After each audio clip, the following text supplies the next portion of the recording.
Man,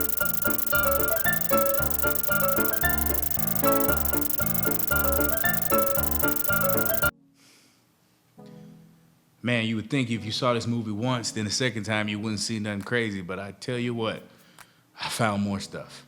So before we start this video, I just want to put out a big warning.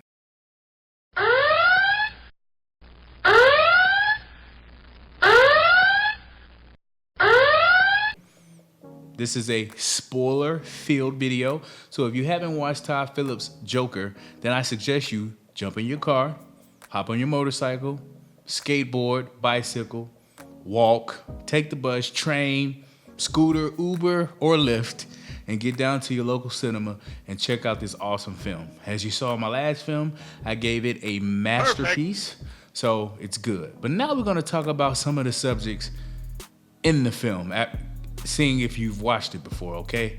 So I'm gonna do mine a little bit different than I see other people doing theirs.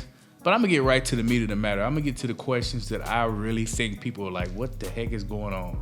And for me, the first one is, did Arthur really kill Sophie and her daughter? I mean, I really wanna know that because this was that moment that I was talking about in my last review when I say, hey, when you see this moment pop up and it happens, then you're gonna realize Todd Phillips was building you up just to crash it all down. Just when you were thinking like, okay, don't tell me he's gonna go again with the Joker having a relationship like some other movie. But anyway, no, he turned it completely up on his head and it was all in his head. And that's why I love this rendition of the Joker, because he is insane. Now the other Jokers, of course he was insane, but it was partially due to either chemicals or some unknown thing, but now it's pretty much society made him insane. Bad parenting made him insane, which we'll talk about a little later.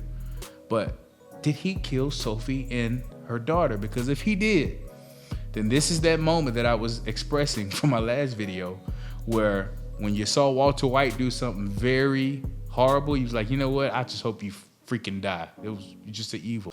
That's one thing I want to know. And I like the way Todd Phillips actually implemented her in scenes so where you didn't really guess or really think what was going on, but you kind of felt something off. But that's the whole point of this film. It's supposed to throw you off. That's why we're talking about it. That's why we have these questions. So that's the first one. Now let's go to the second matter. Thomas Wayne potentially being Arthur's father. Now, if this is the direction that they're heading towards, seeing that they now have talk about, continuing either Joker 2 or introducing Bruce becoming Batman, then this dynamic would be amazing.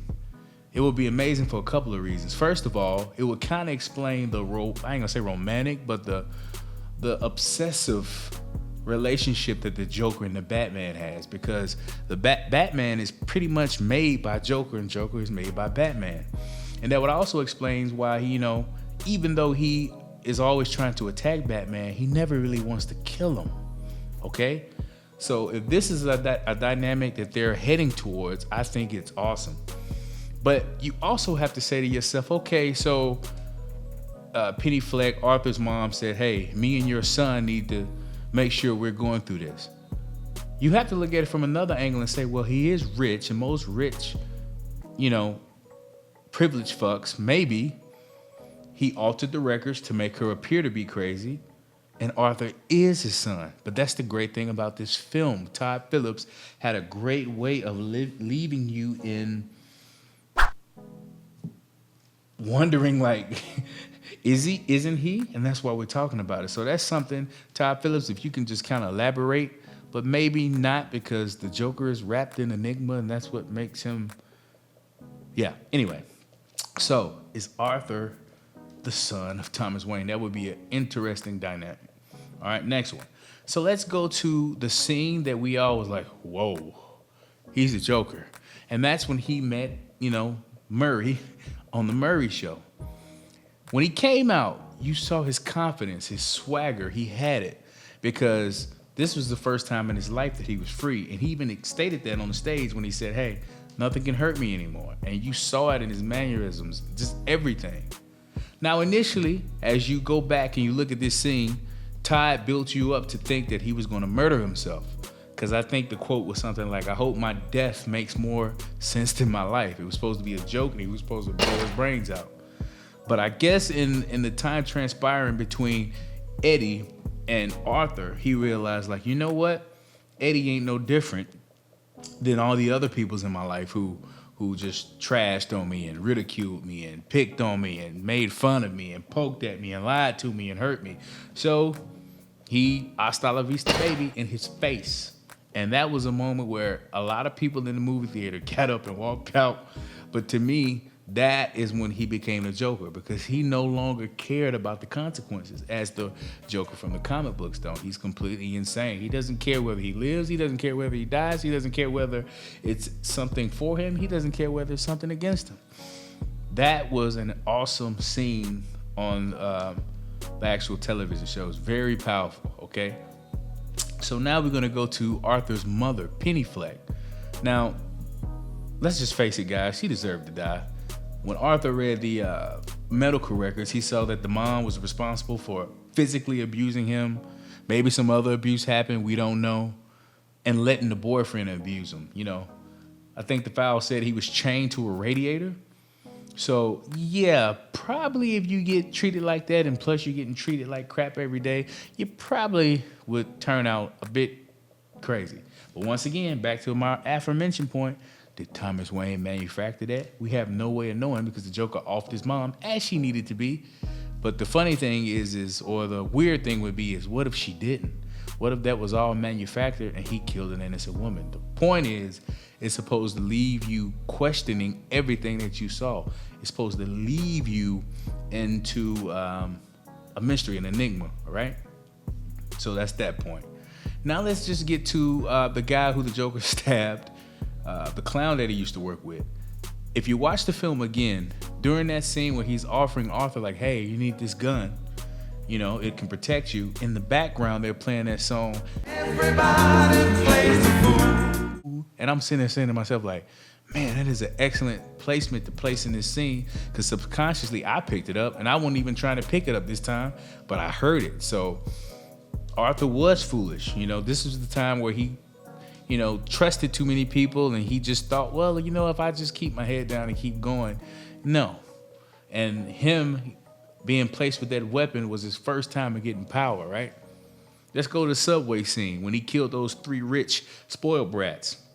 Now, everybody, including myself, they deserved it.